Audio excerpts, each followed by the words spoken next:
Good morning, everyone, and welcome to this webinar this morning, which is brought to you by Bidwells and the Land Promoters and Developers Federation.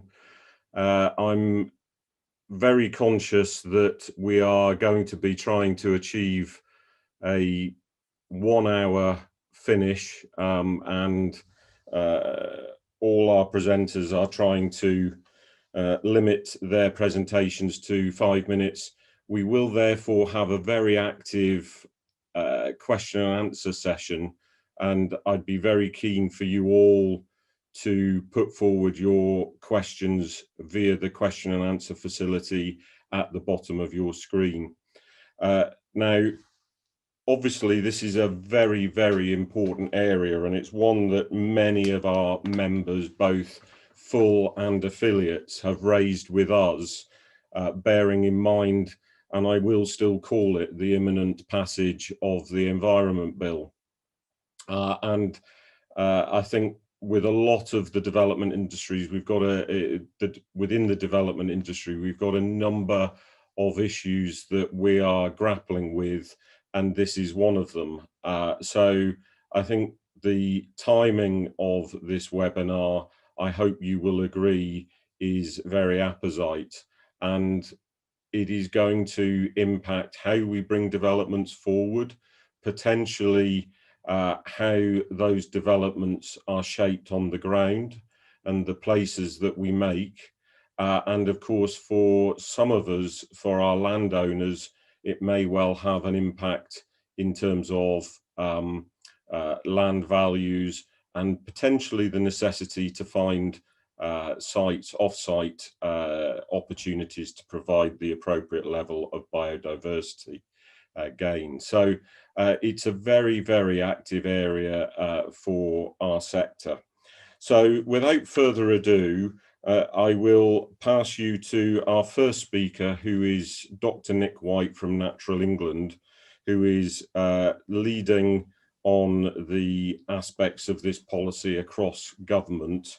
And then he will pass over to Matt Wall, an ecologist. Then we will go to Roland Bull of Bidwells, and finally Jonathan Easton, who will look at the legal aspects of biodiversity net gain. So thank you very much. As I say, keep the question and answers coming in, please. Thank you. Thank you very much, Paul, and good morning, everybody.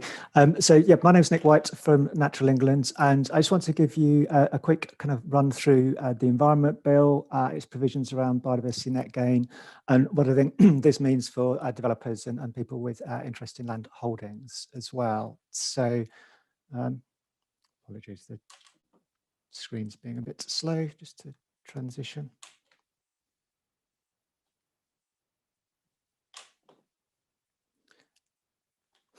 So the key components of the Environment Bill when it comes to biodiversity net gain. Firstly, it's important to stress that this bit of the bill applies to England only, and it has the effect of amending the Town and Country Planning Act and introducing a requirement to achieve for all developments under the Act to achieve a minimum 10% biodiversity net gain, calculated using a biodiversity metric and by submitting a biodiversity net gain plan for planning approval.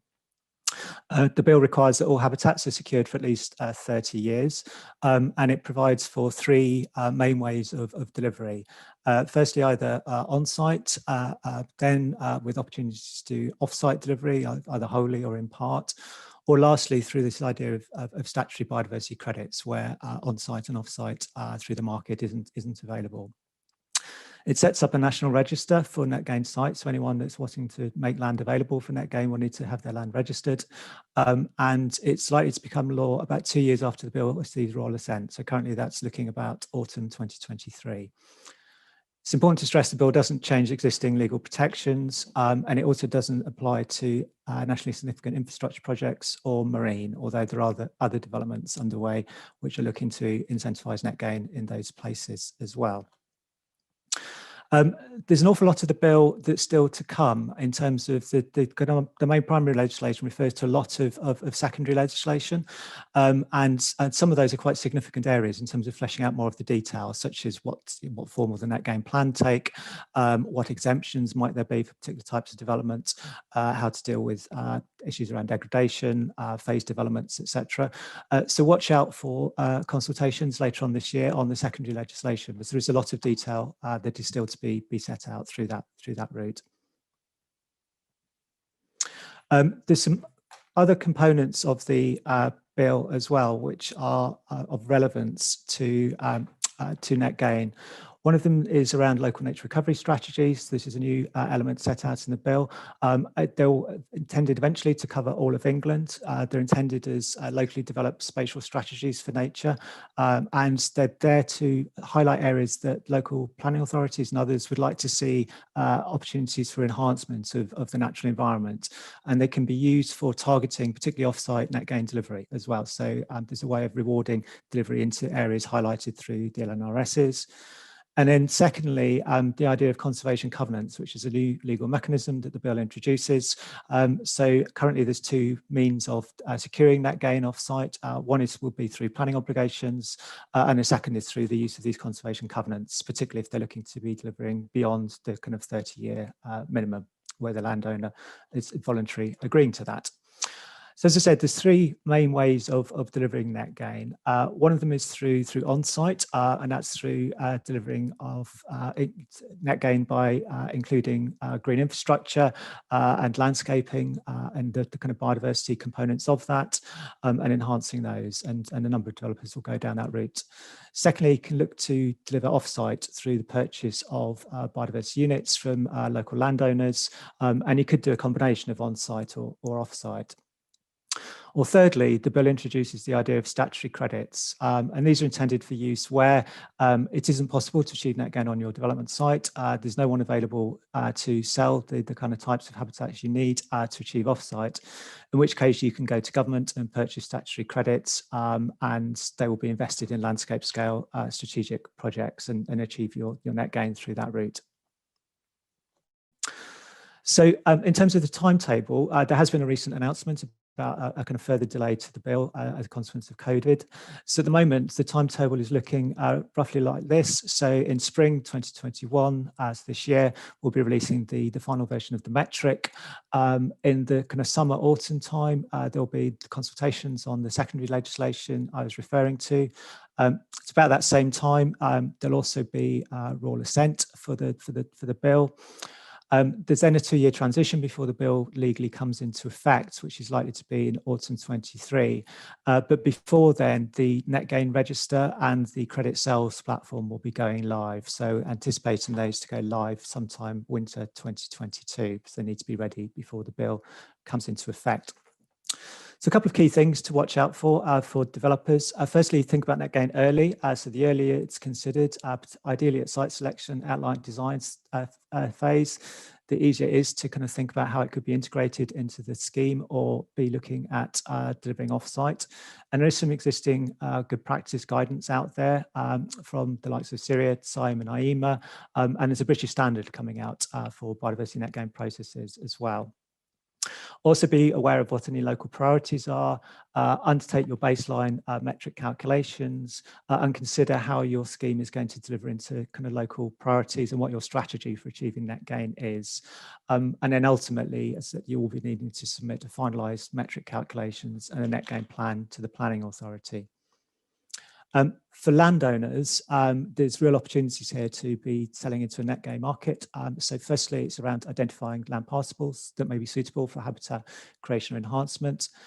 Consider whether you want to set up as a habitat bank or as a non-habitat bank. There are advantages if you are a habitat bank. Again, there's guidance out there or coming, which hopefully will be useful to refer to. Similarly, be undertaking some indicative metric calculations to see what kind of net gain uplift you might be able to secure on your land. Be looking out for details about the net gain register and how to the process for getting land onto that register. And then be thinking about what your sales price is going to be, and particularly any additional costs you want to factor into that, such as ongoing management, legal fees, etc. And then lastly, be prepared to enter into a kind of longer term, at least 30 years legal agreement if you are wishing to sell land into the net gain market. So, so that's it for me. I will hand over to Matt Wall now, who's going to talk about the metric in more detail. Thanks, Nick. Oh, sorry. Hello, everyone. My name is Matt. I'm Senior Ecologist at Wharton Natural Infrastructure Consultants, and we are an ecological arboricultural practice, and we also offer landscape and topographical services. Sorry, there's a bit of a delay on the slides. Okay, so as Nick's already briefly touched on, there are a few key documents that ecologists and developers need to be aware of when they're undertaking a net gain assessment.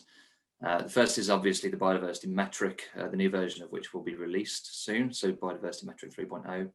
There's also a user guide and a technical supplement which have some really useful information in them. And there's also good practice principles, which is a joint document by SAIM, IEMA and Syria. And of course, there's the forthcoming Environment Bill. So in terms of the key stages of the metric, there are broadly speaking 4 stages of this. So the first is the on-site baseline, which I'll be going into in some detail in this presentation. Once you've assessed the baseline of your site, you've then got to assess what habitats you're going to be creating on-site if you're doing on-site habitat creation. There's also then, if you can't deliver it all on site, you look at off-site baselines. So what habitats, what does the area that you're going to be creating habitat in currently support? And then off-site habitat creation. So what are you going to be putting on that site? So stage 1 of the baseline assessment, as ecologists, we need to understand what habitats you have and how much of them you have. And this is normally undertaken by a habitat survey. So most of you will be familiar with the phase 1 survey standard. But the biodiversity metric uses the UK HAB system, which some of you may not be aware of. So we classify the habitats and calculate the size of those habitats in AutoCAD, QGIS or other mapping software. And my tip for this is, for the most accurate assessment under the metric, we recommend that UK HAB should be used instead of phase 1. There is a translation from phase 1 into UK HAB, but as with many translations, there is some information lost in that translation. So we would recommend using UK HAB for this. So when you're getting quotes from your ecologists, double check that they're using UK HAB. Phase 1 is okay, but we recommend using the UK HAB so it ties in well with the metric. Stage 2 is we make an assessment of the condition of the habitats on site. So obviously habitats can be in different conditions, and we compare these to reference habitats.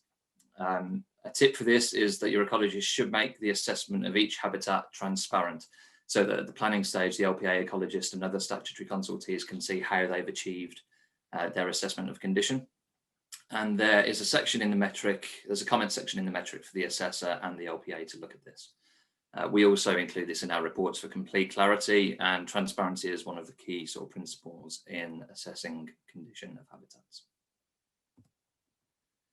The third stage in assessing how important habitat is the assessment of strategic significance. So this is sort of how important is this habitat in the local or wider landscape scale. The tip here is that local strategic planning documents will usually identify these areas in their green infrastructure plans, biodiversity SPDs, etc. If this information isn't available, you assign a score of 1 in the metric, which doesn't prejudice the outcome. It doesn't adversely or positively affect it. So just want to do a very quick example now. This is just an example site. You'll have to excuse the habitat colours. They're not the standard mapping colours, and they're a little bit gaudy. So my apologies in advance. So as we can see, we've got a large area here of arable and grazing area. We've also got a pond here, and then surrounding the pond, there's some modified grassland, a small area of formal gardens, and some mixed scrub. So what we as ecologists can do once we've produced the baseline is to go out on site, have a look at it, come back to the office and do that baseline assessment for you. So you can have an understanding immediately as to how many units are at the site, what habitats, what percentage of those units are habitat support. So you can see that the arable here is 56% of the overall units, the pond's 37%, and that can sort of guide you as to where your development should be going and what your offsetting contribution is going to look like. We try and do it as a traffic light system to make it a little bit simpler. Other consultancies may have a different approach to this, but this is the sort of useful information that you can get from that baseline to understand where you can target your development. And finally, in terms of habitat creation, as Nick's already mentioned, this can be on-site, off-site, or a combination of both. If you can't achieve the habitat creation off-site, then you can look at credits. Our view is that habitat creation shouldn't just be the most valuable habitat, so not creating sort of homogeny in the UK of the most valuable habitat on the metric. It needs to reflect local appropriateness conditions and complement the proposal as well. If using off-site habitat, the baseline of this area also needs to be considered and taken into consideration. And our tip for this is to get the baseline done as quickly as you possibly can so that your ecologist can provide you with an indication of the developable footprint, and you know how many units you'll need to provide and what habitats this could look like. I hope that's been useful information for you. I'll be around for any questions, and now I'll just hand over to Roland. Thanks, Matt. So, yeah, I'm Roland Bull. My main role is heading up the rural investment team at Bidwells, where we provide a comprehensive management service on something over £1 billion worth of agricultural and rural property for institutional landowners like Cambridge colleges and the likes of the Wellcome Trust. But having studied ecology as an undergraduate, I've got a particular interest in the financial and contractual structures associated with large-scale habitat schemes. So I've actually built up quite a large client base of wildlife trusts and other conservation NGOs who I've advised on the structuring of habitat delivery initiatives, particularly associated with large developments. So there's a whole series of factors that need to be considered. And one of the things we heard from Nick is that the Environment Bill isn't actually going to come into force for some time yet, probably at least 3 years. In the meantime, we've got policy evolving, local planning policy evolving in parallel with that, and a significant number of authorities already have net gain requirements embedded in policy, and many developers are already having to consider that at an early stage in development proposals. So it clearly does have implications for promotion agreements, option agreements and collaboration agreements.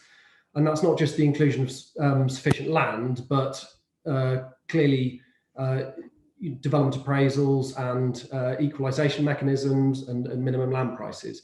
And I've actually had promoters, for example, coming and approaching me in respect of clients' land, suggesting that they'll provide a minimum land price on land that is otherwise constrained from a development perspective. And clearly, you know, that's just not a commercial approach to be able to take.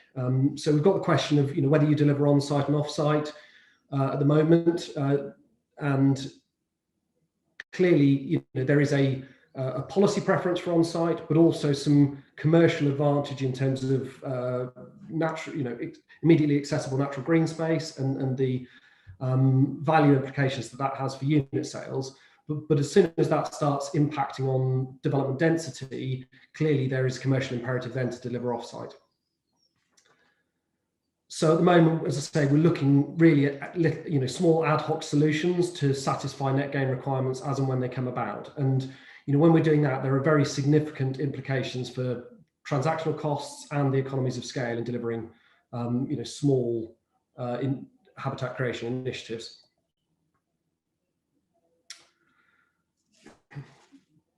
So when you're looking for an off-site solution for biodiversity net gain, a lot will depend on the very specific requirements. So the metric does require like for like provision or like for better. So there is some scope to substitute habitat types you know, with off-site provision. And an example of this, so this is a map of Cambridge, and looking at some biodiversity opportunity mapping work that I've been doing with the local wildlife trust to identify areas with significant biodiversity potential around Cambridge.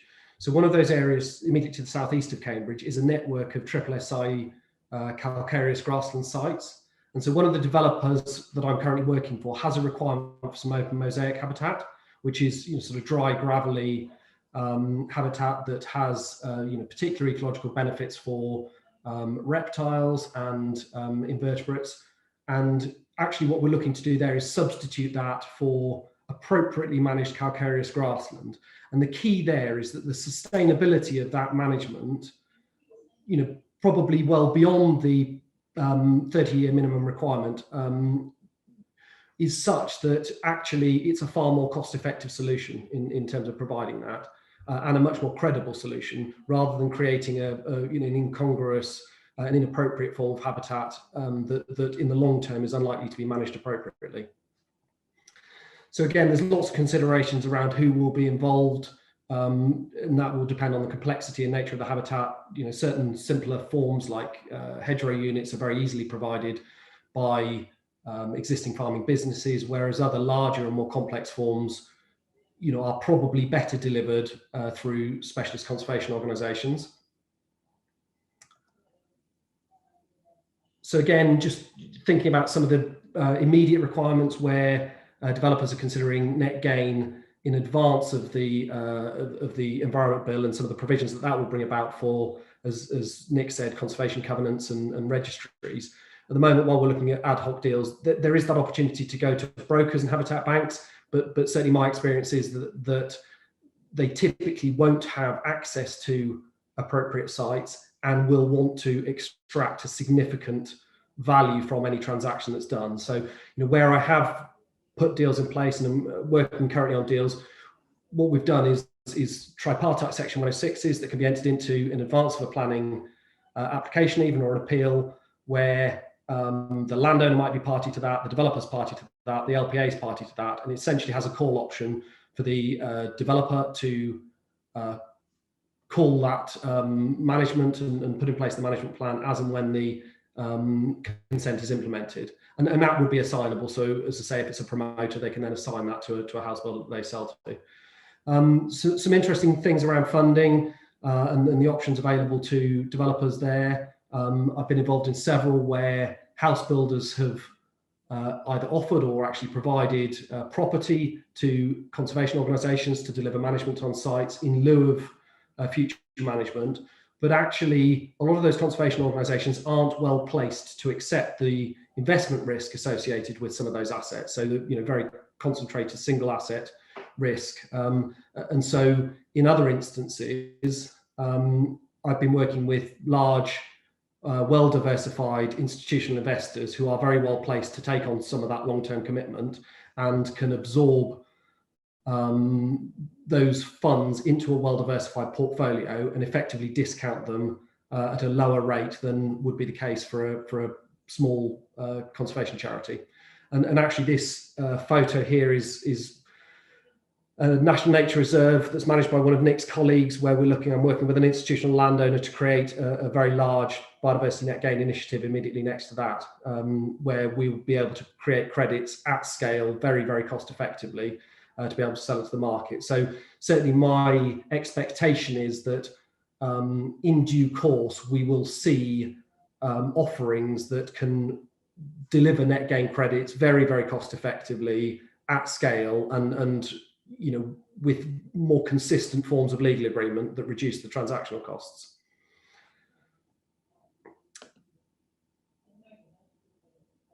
So I'm going to pass over now to Jonathan Easton.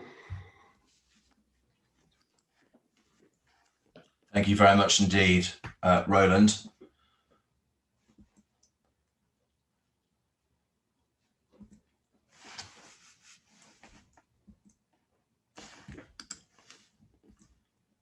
There we go. Thank you. So I'm Jonathan Easton, a planning barrister from King's Chambers in Manchester. I've been given 5 minutes, and those people who have ever been on the receiving end of a council's time estimate will know that you can set your watch by it. So I will keep to those 5 minutes as best I can. So a series of traps that I've identified, and I'll come up with a number of tips which I hope will be useful. So first trap, statutory drafting. Not for the first time in the last 11 months, I'm going to use the expression, the devil is going to be in the detail. An awful lot of the nuts and bolts of the way in which BNG is going to work is going to be in secondary legislation, policy and guidance, as we've already heard from Nick. A particular issue which is going to, I think, be resolved in secondary legislation is the way in which larger schemes are dealt with. So it's exceptionally unusual for large strategic sites to rely solely on the original parent outline planning permission. The market changes, unforeseen constraints may emerge, and developers obtain Section 73 permissions or freestanding consents for part of the site. It's unclear at the moment how that will be addressed and how you'll resolve issues about biodiversity net gain when you have a freestanding planning permission that sits within an outline permission for a much larger site. So here's tip number one. I foresee an increased use of Section 96A of the Town and Country Planning Act, which relates to non-material amendments. As those listening will probably know already, the Section 96A variation leaves the original planning permission intact and should avoid the issue of having to secure a 10% biodiversity net gain on a new planning permission if that is ultimately the way the government decides to go. Another issue, the policy framework is relatively vague, or if you have a different point of view, is relatively weak. At the moment, the national policy position is that biodiversity net gain is a good thing. There is no specific percentage uplift that developers have to achieve.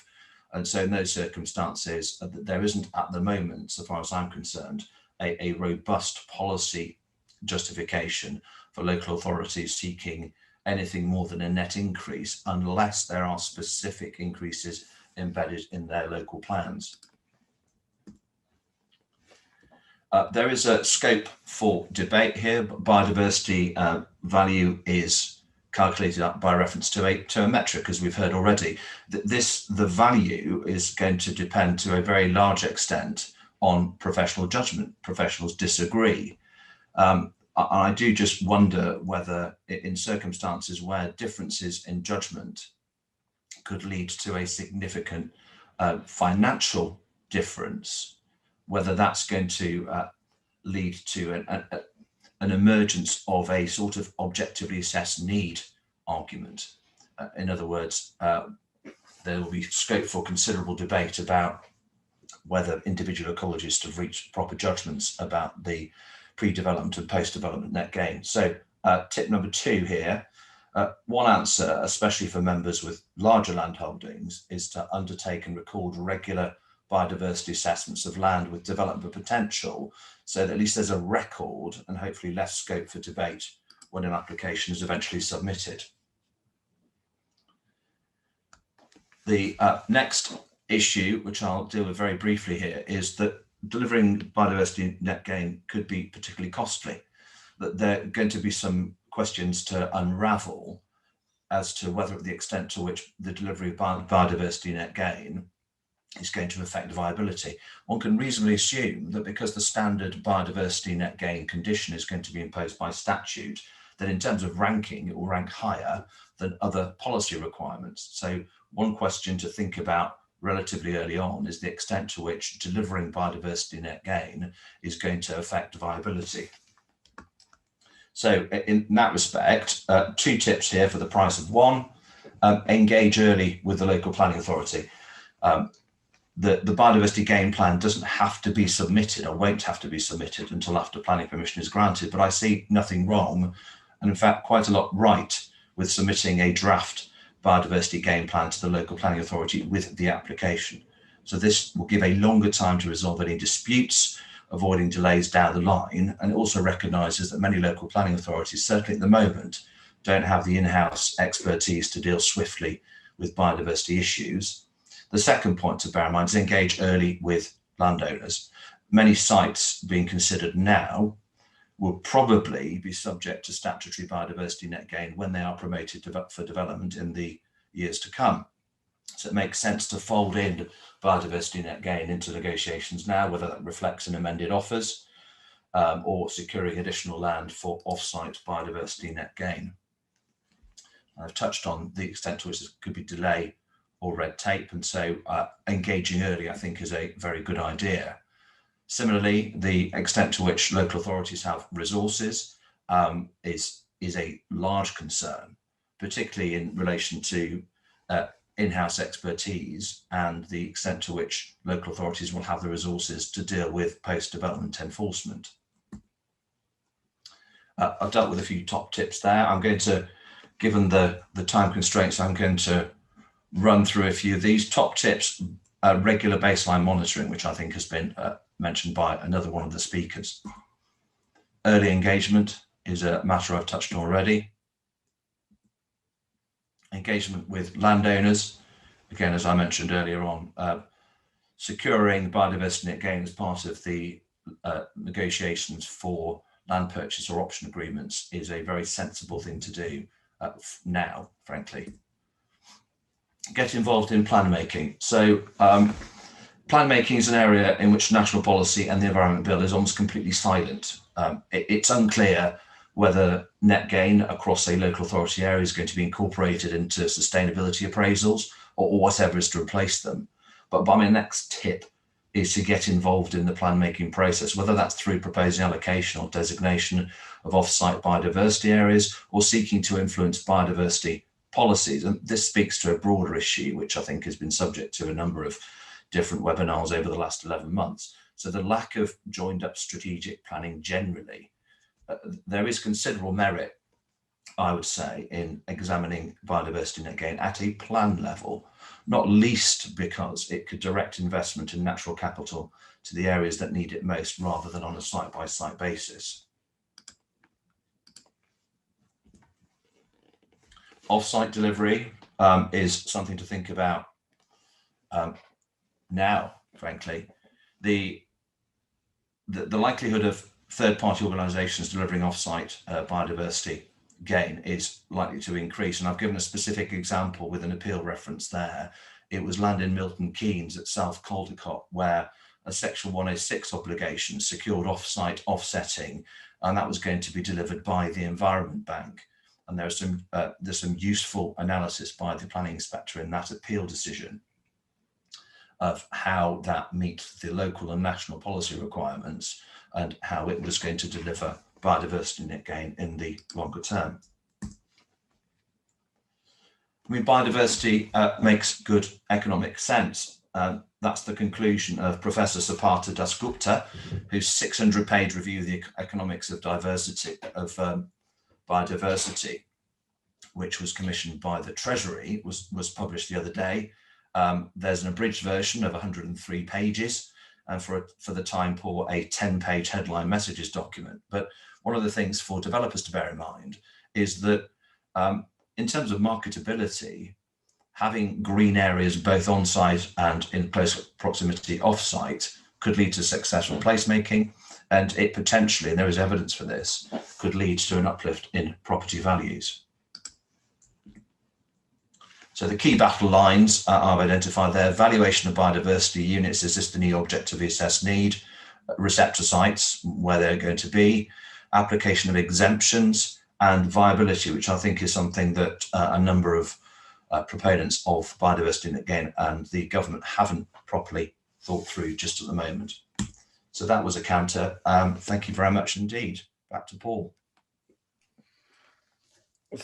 So first of all, thank you to all the panelists for keeping their presentations broadly in line with the 5-minute timetable. So very helpful. We have quite a long list of questions, so we will try and work through those. And apologies if we don't get to your question. But I think, Nick, if I could I open up with what seems to be a quite wide-ranging sort of number of queries in our questions about the size and scope of the biodiversity net gain sort of legislation and the types of development that it affects, what exemptions there may be, and also just I'm interested, if you've got off-site, is it like SANG that the off-site receptor for the biodiversity net gain has to be within a certain area? Does it have to be within the same local authority area, and so on and so forth? So Nick, could you pick up a number of those questions for us, please? Yeah, sure, Paul. So in terms of the size and scope of the legislation, so it covers all, I'll come on to exemptions in a second, it covers all developments under the Town and Country Planning Act. So that's covering developments including down to the mean low water mark. So it's worth mentioning that as well. So there will be kind of intertidal, kind of coastal developments that get picked up by this too. There was a discussion when DEFRA did their original consultation on the bill as to whether there should be an exemption for kind of minor developments. And in the end, it was agreed not to, but what's being put forward, and this will be coming out in the spring as a consultation version, is a metric for use for smaller developments, so for minor schemes. So it's intended for use where the development site doesn't have kind of high priority habitats on it, and where the kind of the nature of development is small in scale. So it doesn't necessarily require an ecological survey for those particular sites, as you would do for the bigger ones. In terms of exemptions, there is a bit of secondary legislation that's being worked on this. So do keep an eye out, because there will be a consultation coming from government later on in the year. I mean, areas that we know of that are highly likely to be exempt are things such as permitted developments, likely exemptions for householder applications. There's a discussion around kind of brownfield and kind of what types of brownfield may or may not be in scope. And obviously, from our perspective, the wording of that's quite critical. There are some brownfield sites of very high biodiversity value. Equally, you don't want to necessarily preclude bigger, large areas of urban areas as well. So, but there will be a government consultation on the kind of range of exemptions that they're looking to bring into scope. So do keep an eye out on that. So, and then you also talked about the offsite and does it need to be in close proximity to the development or not? So a couple of things to mention on that. So firstly, Jonathan talked about the kind of potential for net gain to contribute towards wider placemaking. So there are opportunities clearly for being able to use net gain as a mechanism for demonstrating what a development can do in terms of improving the quality of place for local residents, and that will be of an interest to planning authorities as well and to councillors. That said, the metric within it also has a kind of multiplier that tries to keep or encourage development within, off-site net gain delivery within the same planning authority area or within the wider national character area. But the multiplier is quite small, and there's nothing to, in theory, prevent you from delivering your net gain elsewhere in the country, and some brokers do that as well. So the land they're contracting is elsewhere. But often there's a local kind of plan sort of interest in trying to keep delivery quite local. So I think there's no straight answer to that. I think assume to try and keep things local, because that will be helpful in terms of securing the kind of planning authority support as well. But there's no hard and fast requirements. And just very specifically on SANG, we are hoping that you'll be able to demonstrate some additional things you can do in the SANG, which could be contributing towards your net gain calculation as well. So there's also opportunities with the SANG sites as well for contributing towards net gain. Thanks, Nick. Very quick follow-up. Minor development, will that include extensions to existing buildings? I suspect extensions won't be covered, but again, until we've seen the detail, I can't say for certain on that, I'm afraid. But Jonathan, I think you were, thanks Nick. Jonathan, I think you were going to pick up a question. Will off-site biodiversity mitigation being paid for as a contribution be given the same planning weight as on-site mitigation? Well, there's a couple of responses to that. First of all, one thing that the bill at the moment isn't clear about is whether there's a hierarchy of on-site, off-site and biodiversity credits. I think inevitably that's going to be followed up by policy and guidance, which will indicate that the preference clearly is for on-site followed by off-site, followed by biodiversity credits. The question here is that delivering biodiversity net gain is going to be a statutory requirement. There's going to be a condition imposed by statute. Now, there are two schools of thought here. One is, I can imagine some local authorities will say you cannot gain any positive planning weight because all you're doing is complying with a statutory requirement without which you wouldn't get planning permission. In many ways, that's similar to some local authorities who argue that if you are delivering a policy compliant amount of affordable housing, then you shouldn't get any extra credit for that because it's a policy requirement. My view on that is that because biodiversity net gain is not only a statutory requirement, but it's also going to have collateral and additional benefits in terms of improving biodiversity, improving the quality of placemaking, you could probably gain some additional credit for delivering biodiversity net gain, whether it's on-site or off-site. But if the hierarchy is developed in the way that I think it would be, the chances of you securing more weight for on-site compared to off-site are probably greater. Okay, and I'm going to follow up, perhaps Jonathan, and then maybe Nick can come in as well. There's a question regarding Section 106 agreements. Are they the best mechanism for ensuring biodiversity net gain delivery, bearing in mind on a lot of larger sites, they can be amended during their life as phases of the development come forward?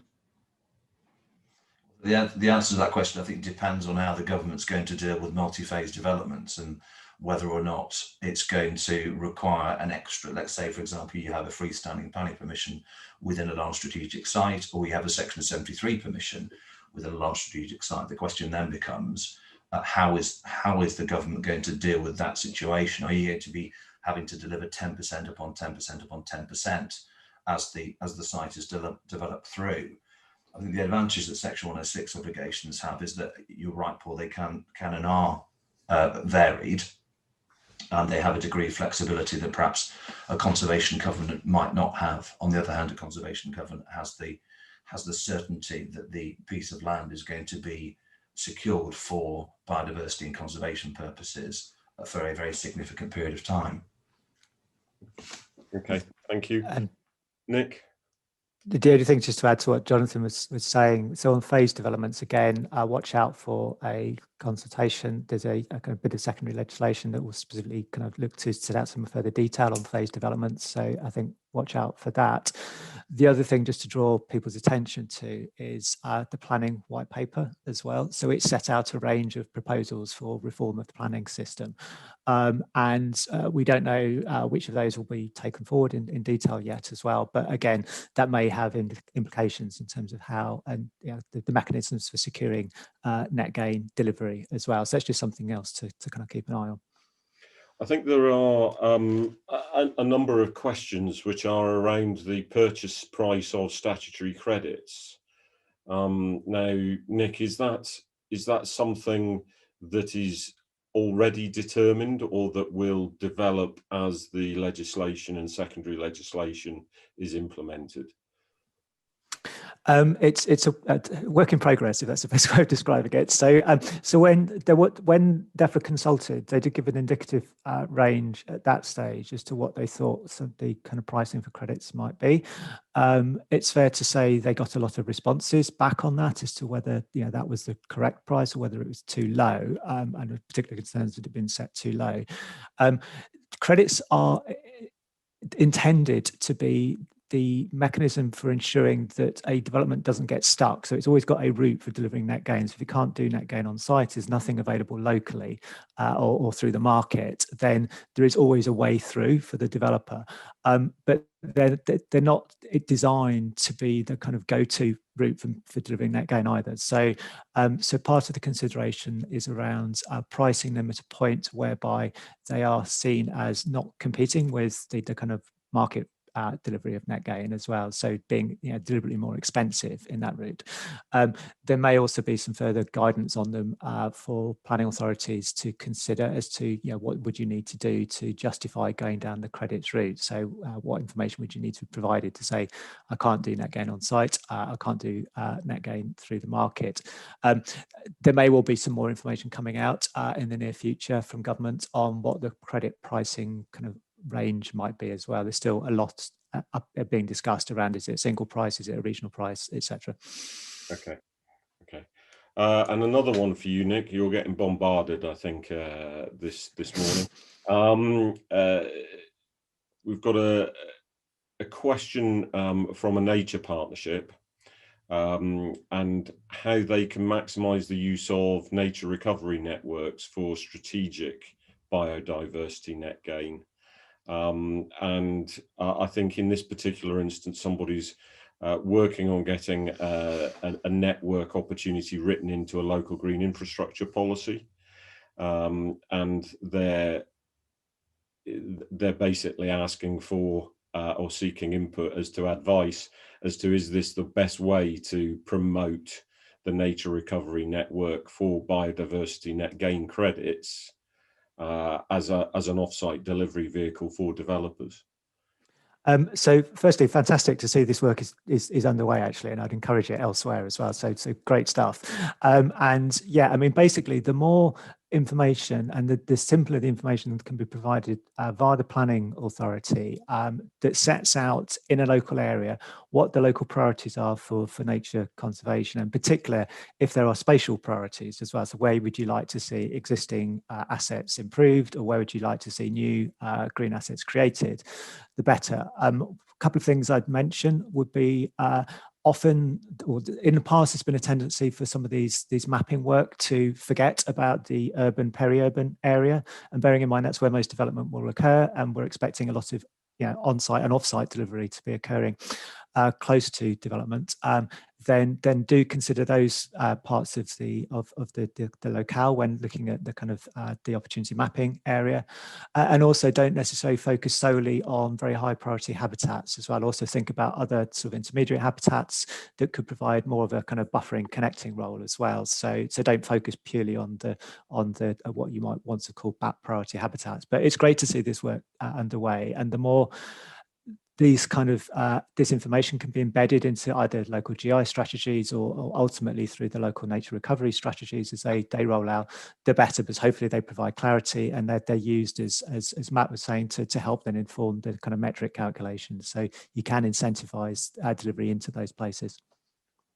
Okay, and thanks, Nick. And this is again a question for you, but I think Roland might be able to help as well. There are a lot of questions regarding habitat banks and non-habitat banks, and I suppose just trying to understand what the requirements are, who's managing them, where do people find out about them, and how do they tap into that? Yeah, so just very quickly, for the uninitiated, habitat banks are helpful because what they're doing is they're creating habitat in advance of a development taking place. So from a net gain calculation perspective, normally the metric is assuming your habitat work hasn't started until you tell the metric and put the information in. So it's normally factoring in various failure risks and factoring in the fact that habitats take a long time to create, so it reduces the amount of units you can generate from land. A habitat bank has been deliberately set up in advance of all of that, so the metric is the final version of the metric will allow you to account for that. So essentially, from a landowner's perspective, it means you'll be able to generate more units from your land if you're a habitat bank than your neighbour who's not a habitat bank, because a lot of that risk has been taken out. The habitat is there. The register will ultimately provide a mechanism for allowing someone to say they're kind of identify themselves as a habitat bank. In In the meantime, though, what I would encourage people to do is talk to your planning authority, make sure they're aware of what you're proposing to do, that you're undertaking this work specifically because you are setting up as a habitat bank for net gain purposes. But we do need to make sure equally that someone doesn't just turn around and say, oh, I happen to have this area of woodlands that's always been in my land. I'll just now sell it for net gain purposes. You can't do that. That woodland was already there. But if you planted that woodland early with the intention of financing it through selling into the net gain market as a habitat bank, then that is legitimate. There will be guidance coming out on this, but in the interim, I would talk to your planning authority and just make sure they're aware that this is what you're doing and you're establishing yourself as a habitat bank. Thanks. I mean, I'd question how realistic that actually is in terms of local authorities being sufficiently engaged to recognise, effectively speculative habitat creation in advance of the requirement coming about. I mean, it will be a fantastic thing, when that is embedded in legislation and when you're actually able to do that. But I think in the short term, certainly my experience is that, local authorities aren't sufficiently well advanced in their thinking to be able to recognise advanced creation in that way. I mean, as Nick says, not only does it help with risk metrics, but it's also clearly a way of being able to create habitat at scale and far more cost effectively. And again, I mean, I'm doing a lot of work for several wildlife trusts, coming back to the local nature partnership thing, where you can imagine the portfolios that they're already managing are of quite high existing biodiversity baseline value. So where they are looking to participate in that net gain market, they then need to secure interests in land with a low existing baseline value. And so, clearly what we're doing there is searching not only for the land that has the greatest biodiversity opportunity, but then also layering that up with other factors and obviously trying to identify land that doesn't have significant alternative use potential. So, these sort of values will never compete with conventional forms of development, for example. So, clearly what you need is land with a low existing use value, but high biodiversity potential and a low baseline value. So to say, it's, that is the basis on which you will most cost effectively create credits. And I'm certain that as the market evolves, we will get, conservation initiatives of, regional significance that can create credits at scale very cost effectively and offer them into the market as it becomes more liquid. Okay. Thank you, Roland. Now, maybe to the panel, maybe Jonathan would like to comment. There are one or two questions that link into the whole local plan development process at a strategic level here, and what local authorities are actually doing about this. And I think before we started the webinar, some of the panelists we were discussing, there are a number of local authorities people should be aware of that are bringing forward biodiversity net gain, which is in excess of the Environment Bill requirements of plus 10%. But what is the progress? I think, Jonathan, you touched upon it, of incorporating these requirements within local plans, and at what level, and therefore what impact? I mean, it's relatively patchy nationally. I mean, as you rightly say, there are some local authorities who have specific percentage requirements. I think one of them is as high as 20% in their local plan policies.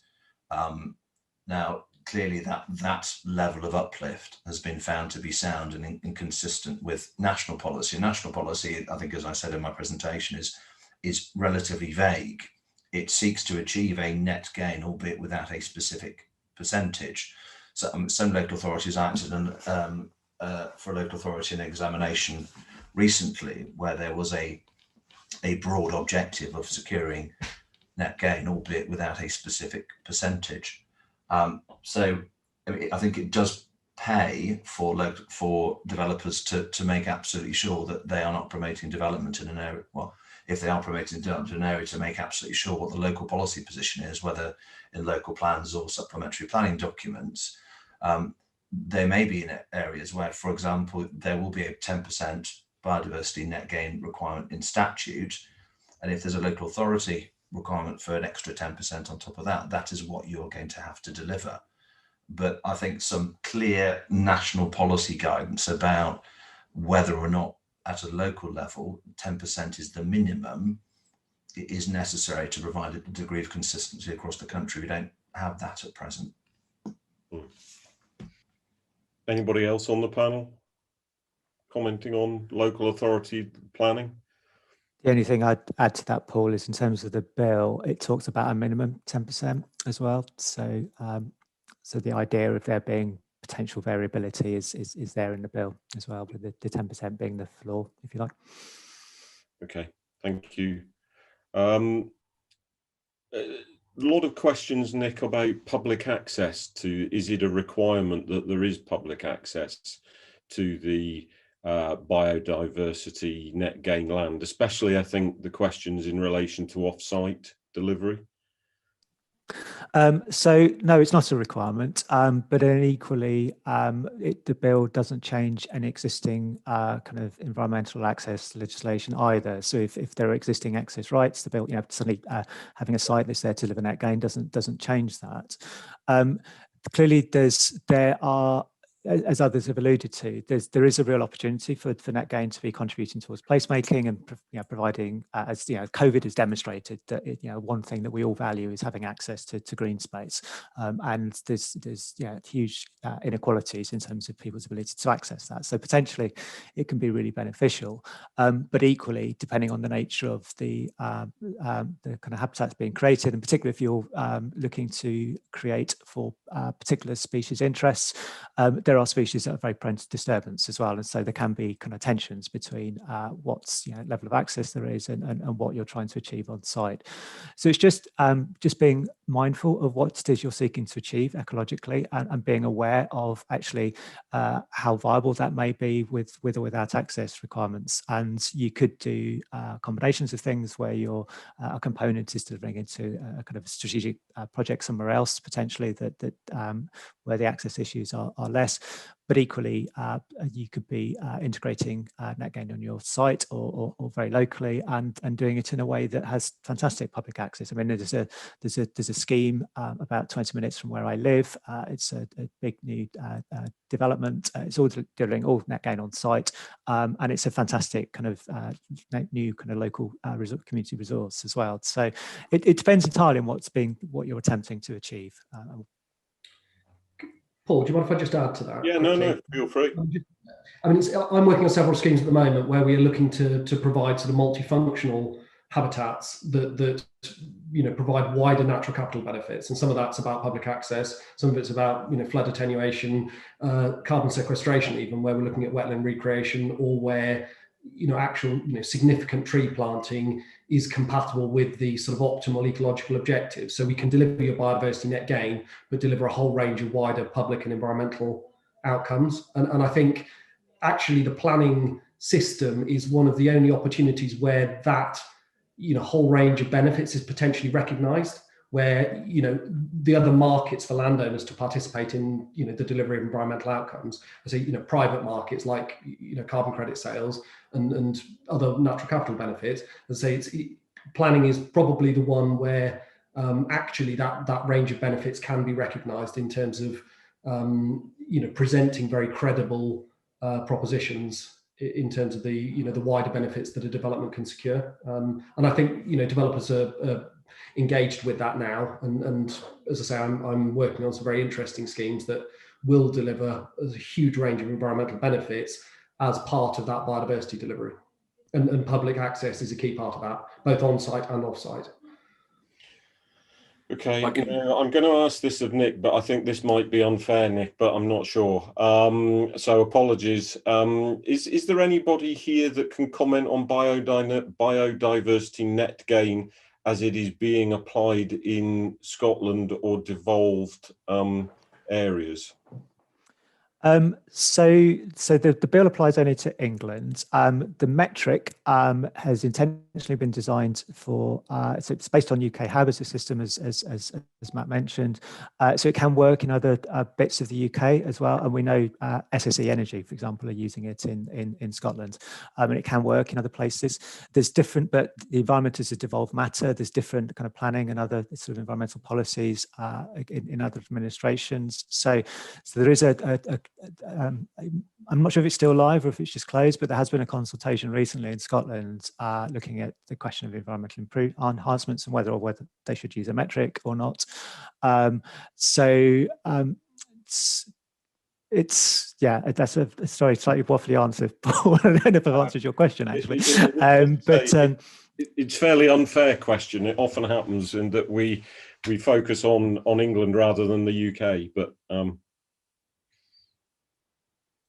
But the other thing, just finally to quickly add as well, is that net gain is also gaining traction outside of the terrestrial world. So there's now quite active discussions in the marine sphere about what would marine net gain look like. And certainly terrestrially, there's going to be issues anyway in estuaries such as the Dee and elsewhere, where you've got kind of cross-boundary issues, across jurisdiction issues. They'll become even more to the fore, I think, with marine as well. So I think looking ahead, there will be a need for kind of greater cooperation between jurisdictions on how this may work. Okay, and I'm very conscious of time, so this question is of Nick in relation to how things might develop. Hello. Yep. Yeah, sorry. How things may develop in the future, in terms of the timings with the bill and some of the clarity that people seem to be seeking in their questions about values applying to statutory credits, what may or may not be exempted through your from the minor development. What are the timings on those, Nick? Because I'm beginning to think, with the popularity of this webinar and the amount of questions that have been asked, that we should probably have another webinar, at some point down the line when things become clearer. Yeah, so I'm slightly hesitant to put dates, given the kind of previous track record of slippage of dates of parliamentary timetables and things. But assuming that the current parliamentary timetable holds, then, as I said, a lot of the detail of net gain is still to be set out, and there will be consultations on secondary legislation, which begins to thrash a lot of that out in the kind of summer, autumn of this year. Questions on pricing on credits, how the register works, that should start to become clearer over the course of this coming kind of calendar year, because there clearly is a need for clarity on that, which is kind of well recognised. There's also a recognition of a need for kind of further guidance for planning authorities, for developers, for landowners, etc. as well. Some of that will be taken forward by government. Others are looking to provide it themselves, such as professional bodies. So there is more information starting to trickle through. I would add that there is this transition period, so it's not envisaged that everything's going to be ready as soon as the kind of bill is cleared. There will be a kind of implementation period. So please do watch this space. And yeah, I mean, I think personally, I think a follow-up would be really useful, because I think there's more to say, and potentially there's developments taking place outside of the bill as well, which may be of interest to people in terms of as net gain gains momentum elsewhere.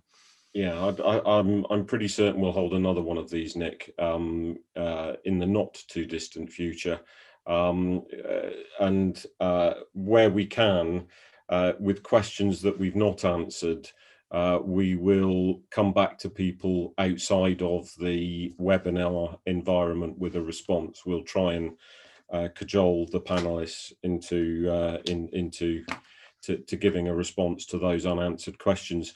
I think, to try and stick to the timetable, I'd like to bring the event to a close. First of all, by thanking all of the panelists for their time this morning, and secondly, I'd like to thank Kirsty at Bidwells for all of the organisation.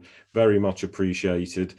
I think one of the things that comes out of this is, as ever in the development industry, it is it is quickly developing, and it has impacts for us already in a number of areas. As I say, there are local plans in place in certain areas where this is being implemented, and therefore we're getting to grips with it, notwithstanding, as Nick and the panelists have highlighted, that some of this is developing, and as yet is perhaps less clear than we would wish. But I also would say, I think from this there are opportunities. I do agree with the people that highlight the potential to improve place, to improve the quality of the open spaces within developments, and as a consequence, perhaps some of the accessibility to those that are impacted by development but are not actually housed within the development. They don't have their home within the development, and therefore that can make a positive contribution to community in a number of areas. So I think what we need to do is, obviously we need to be very conscious of the impacts that it has on development viability and timings and so on and so forth, but at the same time we do need to embrace the positives of this and actually use it as a way, a positive engine to get people to buy into development. It can be an important, as Nick has highlighted, in this post-COVID era, or what hopefully will soon be a post-COVID era, it can get people bought into the idea of improvement in green space. And I think that could be extremely an extremely positive community benefit for us as a development sector to sell to those impacted by new development. But look, thank you all for your time. And as I say, thank you to the panelists for theirs as well. All of them volunteers, all stepped forward when it was very clear that we should be hosting an event on biodiversity net gain. And as I say, I think we will need to hold a future event as things transpire. So thank you all for your time. Thank you.